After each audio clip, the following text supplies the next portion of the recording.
The last part that we have is the balance sheet. Sir balance sheet तो बहुत easy है, आपने 2-3 chapter तो उसके ऊपर पढ़ चुके हो, talking about the balance sheet. अच्छा कभी कभी लोग है ना, ये समझ में नहीं आता है ना तो कॉपी करते हैं एट टाइम्स, फॉरगेट के डेटास कहाँ जाता है जो क्वेश्चन के अंदर एडमिशन चैप्टर इज है, there the balance is given to you, वहां पे देख लेते हैं। बट हम लोग ऐसा नहीं करेंगे, it's very easy. So copy भी क्या करना है इसके अंदर, गॉड ब्लेस, शुक्र अल्हम्दुलिल्लाह।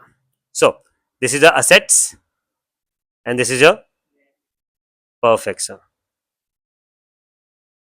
सर मेरा डेफिनेशन आपको पता ही है एसेट्स के बारे में, एसेट्स मतलब जो भी अपने बाप का होता है अपना एसेट्स है सर, सिंपल ना। मुझे किसी का से पैसा लेना है तो मेरा एसेट हो गया, खत्म। मेरे पास मेरा प्रॉपर्टी है, लैंड है, मेरा है, एसेट है। मैंने बिल्डिंग बनाया उसके ऊपर, मेरा एसेट है। ये लैपटॉप या आईपैड जो बैठा है, ये है माइक जो है, पेंसिल जो है, जो घड़ी पहन के आप बैठे हो सर, वो सब मतलब घड़ी आपका आपका एसेट है, जो मेरे पास घड़ी हो मेरा एसेट है। So anything that belongs two is your asset. हम लोग नहीं बोलते जब भी हम लोग बचपन में नहीं, कोई हमारी सीट पे बैठा था, ए चल रहे उठ लगे, तेरे बाप का है, ऐसा है ना। मतलब what he was trying to say is, क्या वो तेरे को बिलोंग करता है, क्या वो तेरा एसेट है, क्या वो तेरा प्रॉपर्टी है। बट इन स्लैंग लैंग्वेज, हम तो मुंबई में रहते हैं तो हम लोग वही पूछते हैं ना अपने बापाचा। तो जो पण तुम्हारे बाप का होता है ना सर, आपका एसेट है। For example you have fixed asset, that is land and building, plant and machinery, motor गाड़ी, सो शॉर्टकट लिख रहा हूं मैं, फर्नीचर एंड फिक्सचर्स एटसेट्रा। अच्छा now there are certain current assets, for example stock. आपने 1 lakh shirts लेके आए, 80,000 shirts बेच दिए, सो 20 जो आपके पास बचा हुआ है shirts, that is your asset, क्योंकि बेचा नहीं है, वो तुम्हारा प्रॉपर्टी है। तुमको बेचना है बेचो, नहीं बेचना है मत बेचो। हाँ जो 80,000 जो बेच दिया वो खत्म, वो तुम्हारा एसेट नहीं, नहीं समझा। जो परचेस करके लाए हो आपके पास में आपका एसेट है, तो stock becomes your asset.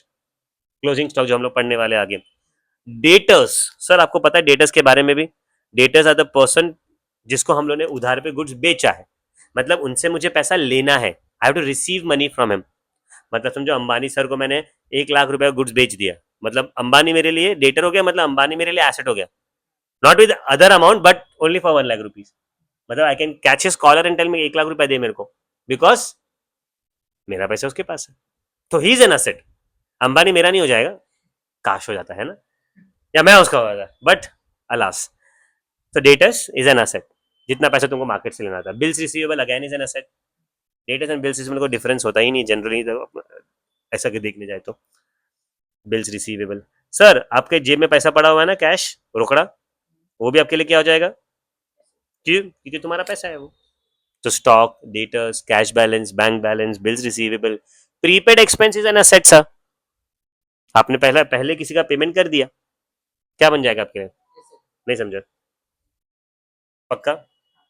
That's all about the assets. Now the liability, liability is also very easy.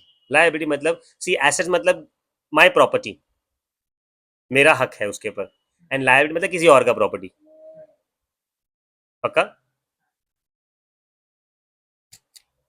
So liability में there are, the very first one is capital, जो हम लोग अकाउंट से बना के ट्रांसफर करने वाले, and sundry creditors, bills payable, bank loan, bank overdraft etcetera etcetera etcetera.